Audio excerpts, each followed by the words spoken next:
Say something.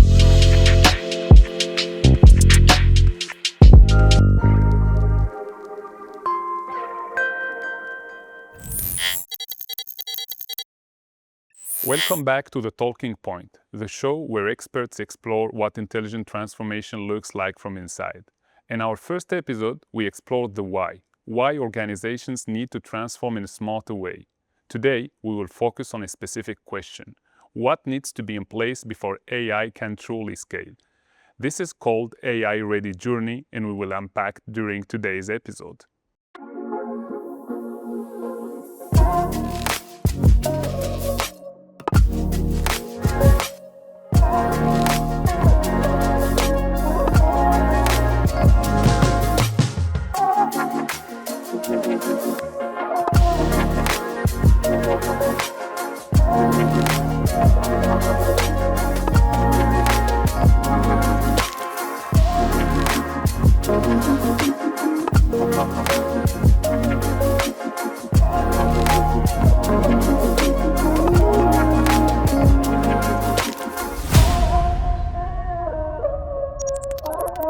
Hello and welcome to the show. Today we will be joined by four of our experts covering the distinct areas and topics that we will go through during the show.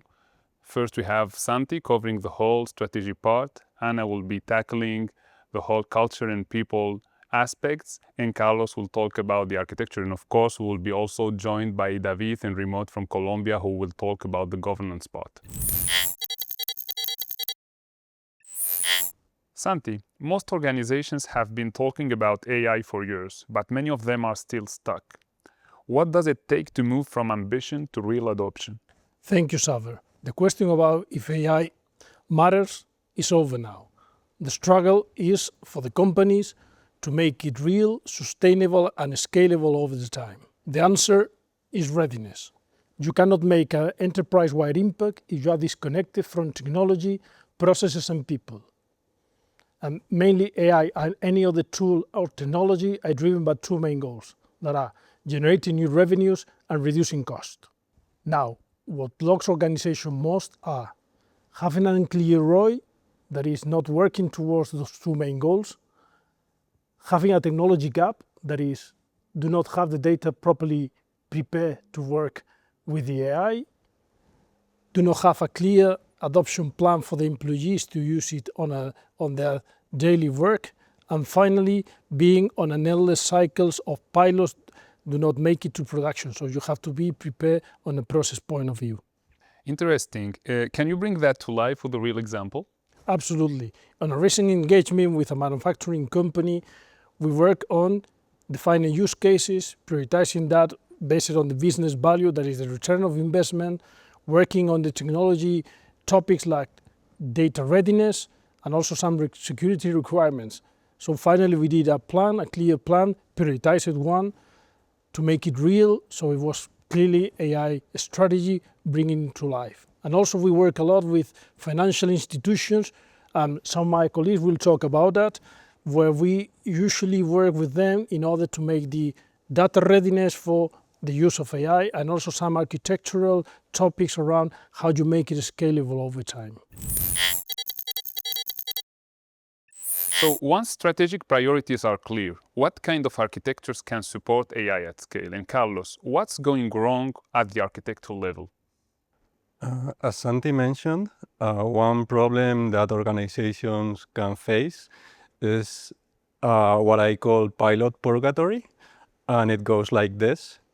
Basically, someone comes up with a great idea for a use case, initial traction follows, then budget is assigned, and 6 months later, the initiative is cancelled because problems that could have been foreseen in advance. So for example, one common issue is data quality. When data is incomplete or it's biased, people can optimize metrics that don't reflect the goals that the organization is trying to pursue. But at the same time, some companies fear that the data quality may not be up to par. They may think they're not prepared. And with generative AI in particular, data quality is not a blocker. because you can often prove ROI without actually using internal data from the company or even without building a model. So my advice would be do not feel that you're underprepared and that you have to straighten things up, because that might actually not be the case. Awesome. And do you have examples of how it works with client? Yeah, we have been working with companies in the financial domain. So for example, we're building a reusable layer to access models with identity management connected to enterprise systems, security. You have to think in terms of policies, where tool invocations are allowed, which ones and in what order. You have to think about prompt injection, and what sort of instructions should be permitted and which ones should be not. And at the same time, since the technology space is evolving, it's relatively new, you have to go back to basics. So think capabilities first and vendors second. Try to have a reusable and composable components that you can remove and put into place with flexibility, because you don't know how the whole thing is going to evolve. And when times are uncertain, flexibility is paramount.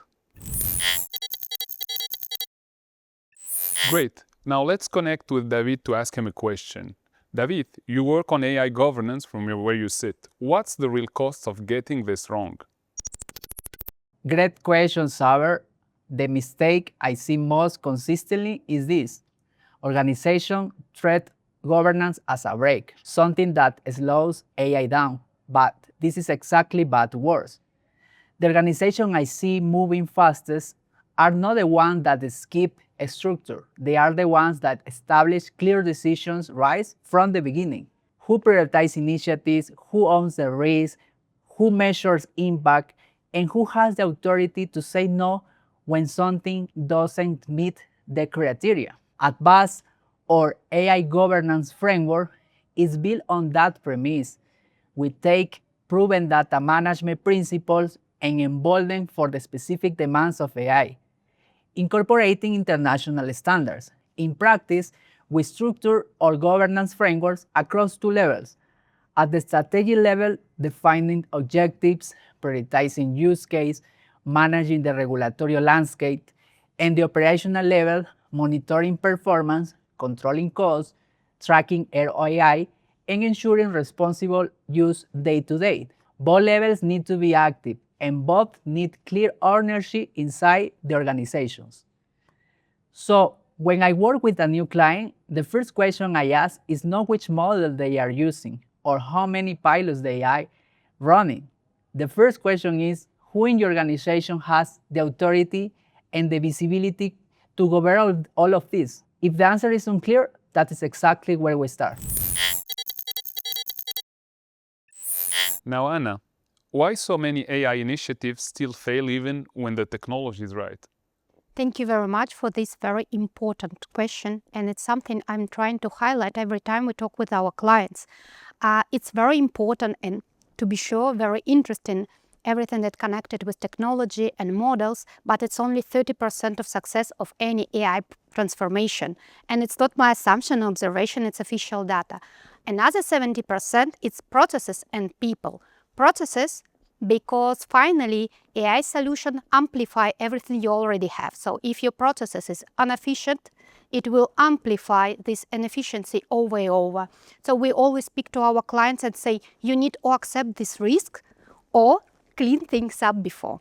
And now my favorite part, people, because sometimes we really undervalue their contribution to the final results. Finally, if your employees will not use the solution or use it not very responsible or incorrectly, your project fails. So here we have two challenges. First, it's AI agnostic people, and it's funny, sometimes we are living in our bubble and don't think about it, but we still meet a lot of people who is AI agnostic. So here we need to sit together with them, explain how we can address their needs and problems, and like mentor them from the beginning. And we have another challenge right now, AI champions. They are not AI experts, but they like using the AI for daily routine, and here we change it from please use it to please use it responsibly. And this is a key. Our final object to create an organization when everyone has this clear understanding what can be delegated to AI and what no. So we can delegate tasks, entire processes sometimes, but never meanings, criteria, and the limits and responsibility of final results, it's also ours. And what would be a good example for that? You know, in one of our projects, we achieved almost 95% of adoption. How we did it? We identified this profile from AI agnostic to AI championship and everyone in between. And we created a personalized adoption strategy. For AI agnostic people, we win their trust to address their everyday problem, everyday challenges, and also we prepare it some ready or pre-ready prompts. We explain how to understand what can be delegated and not. And with the AI champions, we spoke more about how to delegate, how to use it responsibly. We also created community when they could share their successful and not successful cases. And finally, we achieve the self-improvement and self-study organization culture. So if there is one warning you would give every leadership team, one mistake that consistently stops organizations from getting there, what would it be? Santi, let's start with you. Yes, my advice would be focus on the foundations. That is, set use cases, calculate the return of investments, and prioritize based on that. Set a clear AI architecture. Data is key. Push for the governance model. You need it in order to make it ethical, sustainable, and so on for the future. And finally, work on an adoption for your employees. If the AI is not used, finally, it will bring no results at all. I would say an important item is we have to think that AI is here to stay. And that means we should focus our strategy in long term. We're probably going to need to re-engineer business processes and even rethink the whole architecture in order to extract maximum value from AI. Otherwise, you run the risk of having multiple departments adopting the technology independently, solving the same problems again and again, and in the end, resulting in the organization not moving fast enough and constraining what the business can accomplish. So think long term and try to build capabilities to support the business and long-term growth that you're trying to attain. David, what's your view from a governance perspective? Thank you, Saber. When I sit down with clients, one of the first things that I notice is that AI governance is rarely their starting point. They come in talking about use case, about models, about the speed. Governance tends to come up later, usually when something has already gone wrong. I consistently see across organizations, regardless of sector or size, the same set of problems. Multiple teams experimenting independently with no shared criteria, AI tools being adopted without any visibility into what data is leaving the organization. Pilots that show real promise but never made it to production because no one have defined the accountability structure to take them there. And when leadership asks about ROI, no one can give a clear answer. This is not a technology gap. I think that is a governance gap. And Anna, for the people and culture dimension? I think the biggest mistake is to think that access equals to adoption. So you can select the best model in the market and it's not guaranteeing nothing. But if you coach your people, your employees correctly and effectively, you will be surprised how it boosts their productivity and capacity. Thank you guys, that was really insightful. If there is one takeaway for today, it would be that AI scales when a company becomes ready.